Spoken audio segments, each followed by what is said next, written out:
Showing mga mema ko, kamusta kayo? Welcome back dito sa aking bagong YouTube channel. For today's video ay pag-uusapan na naman natin si Popo app.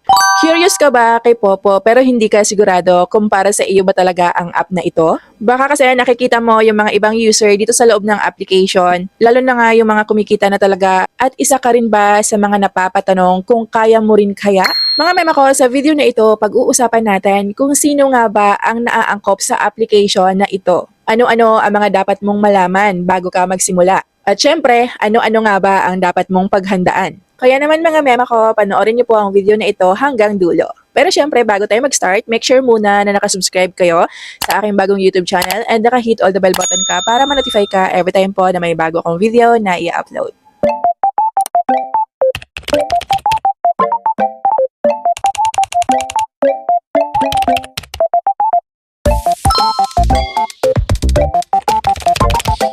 Number 1 mga mi, handang matuto. Pinakauna dito mga mema ko ay dapat handa kayong matuto. Bago kayo mag-download ng application, natanong nyo na ba sa mga sarili nyo kung handa nga ba kayong matuto? Dito mga mi, normal lang na hindi mo pa talaga alam kung ano at paano mo gagamitin yung ibang features dito. Pero syempre, kailangan mong matututunan kung paano nagana yung application, ano-ano ang mga patakaran, paano ka makipag-usap sa mga nanonood sa'yo habang ikaw ay nagla-live? At syempre, paano nga ba maging maayos na host or isang Popo user? Dito mga mema ko, hindi kailangan maging magaling agad ha. Ang pinaka-importante dito ay handa kang matuto at willing kang mag-improve. Number 2 mga mi, dapat po ay komportable kang makipag-usap. Bago ka mag-download nitong application, natanong mo na ba sa sarili mo kung komportable ka bang makipag-usap sa iba't ibang tao? Bilang isang host, malaking bagay yung mga ginagawa natin na pakikipag-usap sa mga audience or viewers natin. Dito, iba-iba yung mga taong makikilala mo.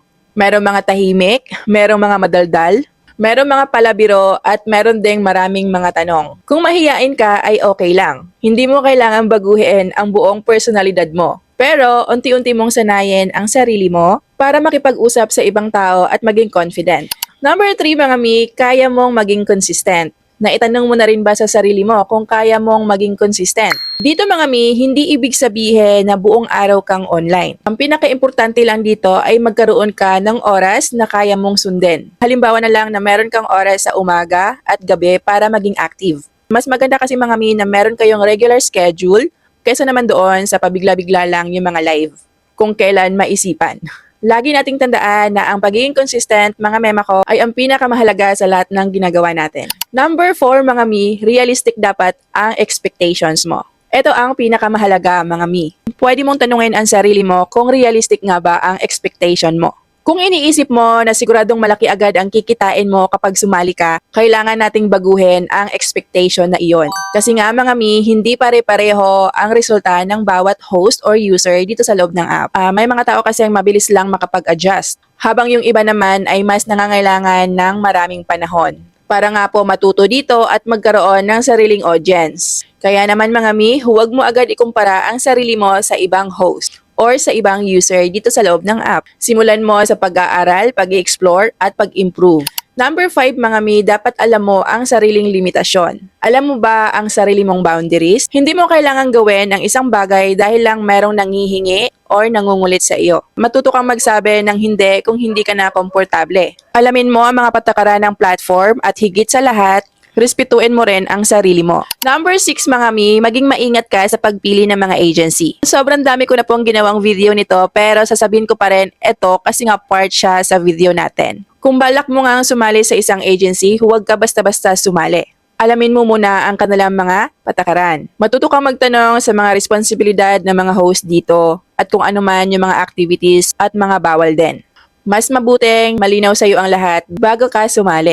So ang tanong mga mi, bagay ba sa iyo ang Popo? Kung handa kang matuto, kaya mong makipag-usap sa iba't ibang tao, kaya mong maging consistent, realistic ang expectations mo, at syempre marunong kang mag-set ng boundaries, pwede mong subukan or baka nga para sa iyo ang application na ito.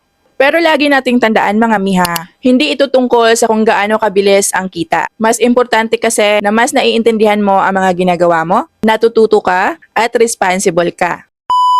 At yan nga lang po ang topic natin sa video na ito. Kung ikaw ay nagsisimula pa lang dito sa loob ng application or balak mong maging host, sana ay nakatulong sa'yo ang video na ito. Huwag nyo kalimutang i-like ang video natin, i-share para doon sa mga gustong matuto rin. At syempre, huwag nyo kalimutang i-subscribe ang bago kong channel para maging updated din kayo sa mga future ko pang video na i-upload. By the way mga mi, kung kayo nga po ay naghahanap ng murang mabibilhan ng coins para dito kay Popo App, para din po kay Tango, kay Bigo, kay Star Maker, at sa iba pang mga earning applications. Alam niyo ba na meron akong sobrang highly recommended po na platform sa inyo na kung saan dito ay nagbebenta nga po sila ng sobrang mura lamang.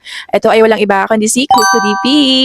Paano nga ba kayo makakapunta sa kanilang shop? I-click nyo lang po yung link na nasa pinned comment section or description below and automatic na po kayo mapupunta dito sa kanilang shop.